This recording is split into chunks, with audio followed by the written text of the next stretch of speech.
हर खबर पर होगी आपकी पकड़। डाउनलोड कीजिए ABP live app.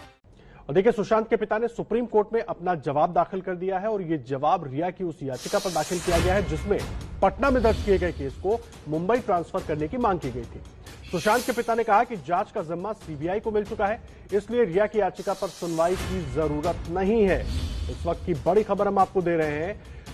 Sushant Singh Rajput मामले में सुशांत के पिता ने सुप्रीम कोर्ट में अपना जवाब दाखिल कर दिया है।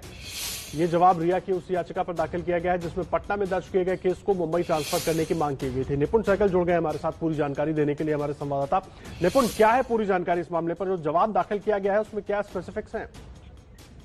देखिए, सुप्रीम कोर्ट ने सभी पक्षों को जवाब दाखिल करने के लिए कहा था। कल बिहार सरकार ने जवाब दाखिल किया था। अब सुशांत के पिता ने भी जवाब दाखिल किया है और सुनवाई मंगलवार 11 अगस्त को होनी है। उसमें मुख्य बातें जो कही गई है, जो सबसे मुख्य बात है वो ये है कि रिया ने खुद सीबीआई जांच की मांग की थी, गृह मंत्री को ट्वीट किया था। यहां तक कि अपनी याचिका जो दाखिल की है, जो ट्रांसफर पिटीशन दाखिल किया है जिस पर अभी सुनवाई चल रही है, उसमें भी लिखा है पैराग्राफ 7 में कि अगर जांच सीबीआई को दे दी गई तो मुझे कोई दिक्कत नहीं। तो अब तो जांच सीबीआई को दे दी गई है, इसलिए रिया की याचिका पर कोई सुनवाई की जरूरत नहीं है। इसके बाद अलावा कई और बातें कही गई हैं, जैसे कि पटना पुलिस के साथ सहयोग नहीं किया गया, मुंबई में आईपीएस अधिकारी को जबरन क्वारंटीन कर दिया गया, और जो कानूनी खामियां हैं वो भी गिनाई गई है कि रिया की याचिका में कई खामियां भी हैं। सभी बातों को आधार बनाते हुए कहा गया है कि आगे सुनवाई ना हो और जांच सीबीआई को सौंप दिया गया है, ऐसा चलने दिया जाए।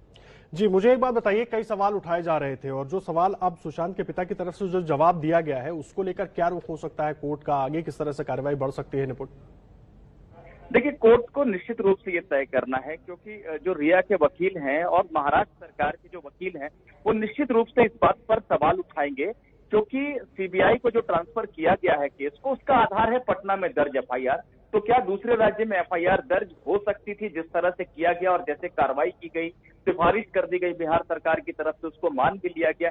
ये सवाल है, ये तकनीकी बातें हैं, ये जरूर उठाई जाएंगी, क्योंकि जांच हो। सुप्रीम कोर्ट ने जो पिछली सुनवाई की थी उसमें खुद भी कहा था कि एक बहुत प्रतिभाशाली अभिनेता मारा गया है और की मृत्यु हुई है संदिग्ध परिस्थितियों में, और सब लोग चाहते हैं कि इंसाफ मिले, सब लोग चाहते हैं कि सच सामने आए। तो सीबीआई जांच एक अच्छा तरीका हो सकती है सच सामने लाने का, लेकिन क्या जब तकनीकी खामियों के साथ जांच को शुरू किया गया है वो उसकी अनुमति दी जा सकती है? ये एक बिंदु होगा जिस पर सुप्रीम कोर्ट विचार करेगा और सुप्रीम कोर्ट ही तय करेगा कि जांच आगे कौन करेगा। जी, निपुण आप रहे हमारे साथ। निपुण लगातार अपडेट दे रहे हैं। सुशांत के पिता की तरफ से जवाब दाखिल किया गया है सुप्रीम कोर्ट में। हालांकि निपुण जानकारी दे रहे थे कि इसमें कई तकनीकी बातें भी हैं जिन पर सुप्रीम कोर्ट सवाल कर सकता है। मृत्युंजय भी हमारे साथ जुड़े हुए हैं और उसके पहले आपको ताजा अपडेट दे दें, कल 4 लोगों से अलग अलग पूछताछ हुई थी, उसमें कई अलग अलग खुलासे हुए हैं। एक बार मृत्युंजय का रुख कर लेते हैं, उनसे जान लेते हैं। मृत्युंजय, क्या है पूरा अपडेट? अलग अलग पूछताछ हुई, कई बातें और सामने आई हैं। बिल्कुल, बहुत ही अहम जानकारी हमारे पास लगी है। ये कल जो दिन भर की पूरी घटनाक्रम ईडी दफ्तर में हुई उस बारे में है। कल 4 लोगों के बयान अलग अलग लिए गए और जो बयान पहले लिए गए थे उसका मिलाप भी किया गया। जो 4 लोग किरदार हैं, रिया चक्रवर्ती, शोभिक चक्रवर्ती, श्रुति मोदी और रितेश शाह। श्रुति मोदी मैनेजर हैं, रितेश शाह उनके सीए हैं। इन चारों के बयान लिए गए। इसके अलावा अब तक इन चारों को आमने सामने बिठाकर पूछताछ नहीं हुआ है। इनके अलग अलग अधिकारियों ने अलग अलग बयान लिए हैं। इसमें यह पूछा गया कि रिया चक्रवर्ती और शोभिक चक्रवर्ती के बैंक अकाउंट्स के बारे में पूछा गया, उसकी डिटेल मांगी गई। इसके अलावा उनके पिछले 5 सालों के जो आईटीआर है, इनकम टैक्स रिटर्न फाइल, उसके बारे में पूछा गया, जिस पर इन्होंने जवाब दिया कि अभी उनके पास उपलब्ध नहीं है, बाद में वो सबमिट कर देंगे अपने वकील के माध्यम से। इसके अलावा पूछा गया कि आपके जो बैंक अकाउंट है किसमें किसमें आपके माता पिता आपके साथ में साथी अकाउंट होल्डर हैं, उसके बारे में जानकारी मांगी गई, यानी कि परिवार की भी जानकारी। इसके अलावा ये पूछा गया कि रिया से उनके निवेश के बारे में और उनकी आमदनी के बारे में पूछा गया कि पिछले कुछ सालों में आपकी आमदनी का जरिया क्या रहा है और निवेश आपने कहां कहां किया हुआ है। साथ ही साथ रिया और शोभिक के जो जिन 2 कंपनियों में डायरेक्टर थे, उन कंपनियों के बारे में पूछा गया कि उस कंपनी का बिजनेस मॉडल क्या था, उसमें निवेश के लिए क्या तैयारी की गई थी और कितना निवेश हुआ था, कहां से निवेश हुआ था।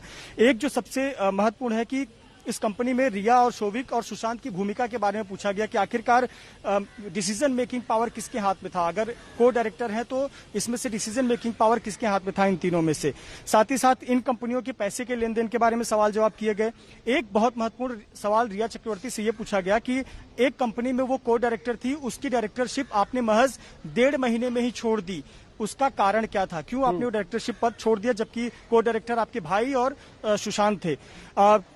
तो ईडी अधिकारियों ने इन 4 बयानों को देखा है, जांच किया है, इसमें जो लूप होल्स मिलते हैं, जहां बयानों में मिलाप नहीं होता है, तो उसके लिए इन्हें वापस से बुलाया जाएगा। आज देखिए शोभित चक्रवर्ती वापस से आए हुए हैं अपना बयान दर्ज कराने के लिए, रिया चक्रवर्ती को भी वापस बुलाया गया है और सोमवार के दिन रिया चक्रवर्ती के माता पिता को भी ईडी बुला सकती है। जी।